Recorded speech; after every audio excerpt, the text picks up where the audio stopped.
Hello everyone, সবাই কেমন আছেন? আশা করি সবাই ভালো আছেন। অর্পিতা মান্না কিচেনে আপনাদের সবাইকে স্বাগত জানাই।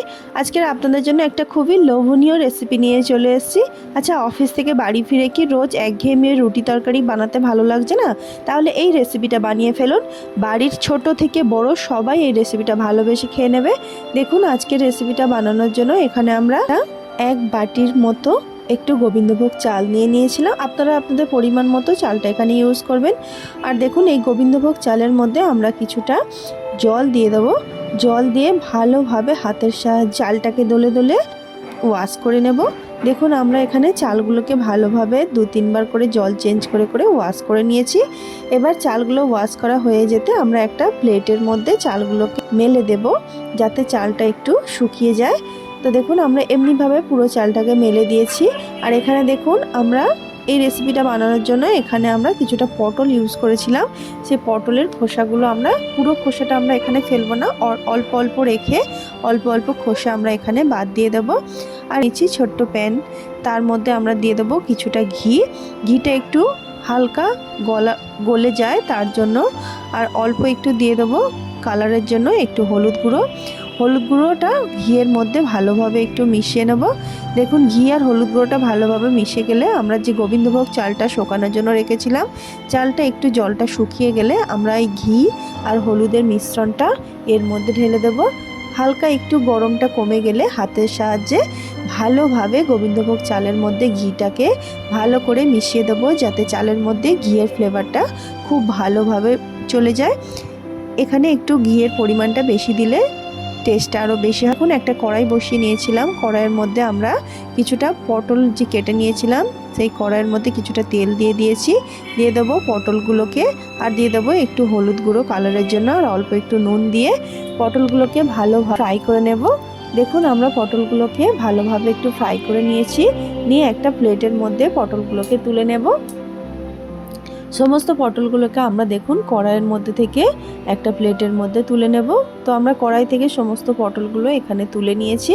পটলগুলো ভাজা হয়ে গেলে আমরা এখানে কিছুটা পনির ইউজ করেছিলাম।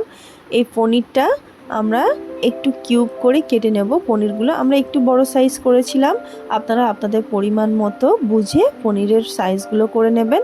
তো আমরা দেখুন এমনিভাবে সমস্ত পনিরগুলো কেটে নিয়েছি। আর আমরা যে পটলের তেলটা রেখে দিয়েছিলাম কড়াইয়ের মধ্যে, সেই তেলের মধ্যেই আমি পনিরটাকে ভেজে নিয়েছিলাম হালকা করে। তো সামান্য একটু নুন দিয়ে, আমি কোনো কালার এখানে ইউজ করি, আপনারা চাইলে পনিরটাকে দেখতে সুন্দর লাগার জন্য একটু কাশ্মীরি লাল লঙ্কা গুঁড়ো ইউজ করতে পারেন।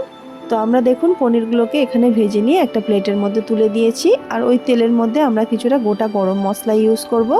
আর এখানে দেখুন গোটা গরম মশলাটা দেওয়ার পরে আমরা এখানে একটা পেঁয়াজকে একটু পেস্ট বানিয়ে নিয়েছিলাম, সেই পেঁয়াজটাকে আমরা কড়াইয়ের মধ্যে দিয়ে দেবো। গেলে ভালোভাবে নেড়ে দেওয়ার পর আমরা এখানে কিছুটা আদা বাটা ইউজ করেছিলাম, সে আদা বাটাটাও তেলের মধ্যে দিয়ে দেবো। দিয়ে ভালোভাবে একটু ভেজে নেব।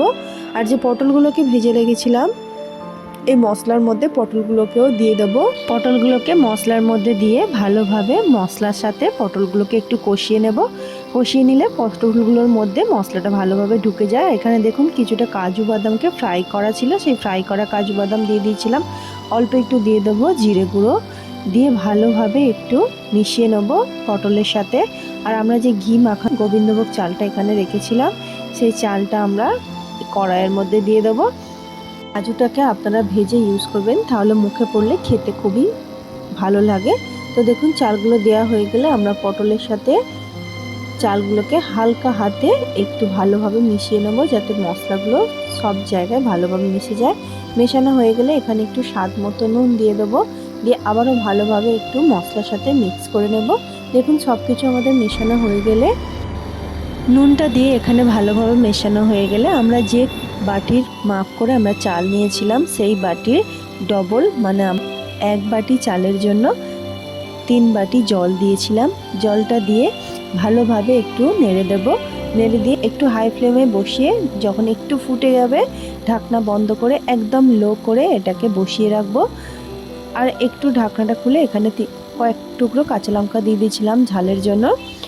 আবারও ঢাকনা বন্ধ করে একদম লো ফ্লেমে যখন জলটা একদম হয়ে যাবে, আমাদের জলটা টেনে নেবে, তখন এখানে দেখুন 3 থেকে 4 চামচ চিনি আমরা একটু ভালোভাবে মিক্সার গ্রাইন্ডারের মধ্যে গুঁড়ো করে নিয়েছিলাম।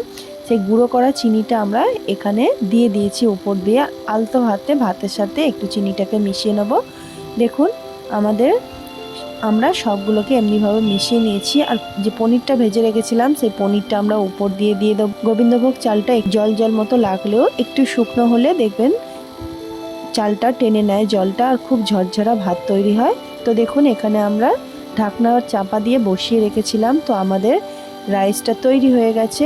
একদম দেখুন ঝরঝরা রাইস তৈরি। এমনিভাবে গরম গরম আপনারা রাত্রেবেলা বলুন, দিনের বেলা লাঞ্চে বলুন, এটাকে সার্ভ করতে পারেন। অসাধারণ খেতে লাগে। আর আপনারা অবশ্যই একবার বাড়িতে বানিয়ে এই রেসিপিটা ট্রাই করবেন।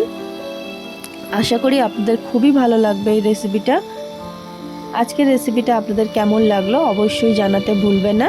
ভালো লাগলে আমার চ্যানেলটিকে লাইক শেয়ার সাবস্ক্রাইব করে আমার পাশে থাকবেন। আমার রেসিপিগুলো আপনাদের কেমন লাগছে অবশ্যই কমেন্টসের মাধ্যমে জানাবেন, তাহলে আরও নতুন নতুন ভিডিও নিয়ে আসতে পারবো আপনাদের জন্য। আমার ভিডিওটা এতক্ষণ দেখার জন্য আপনাদের অনেক অনেক ধন্যবাদ। আবার দেখা হবে আপনাদের সাথে নেক্সট একটা ভিডিও নিয়ে। ততক্ষণ আপনারা রেসিপিটা বাড়িতে বানান আর সবার সাথে এনজয় করুন। ধন্যবাদ।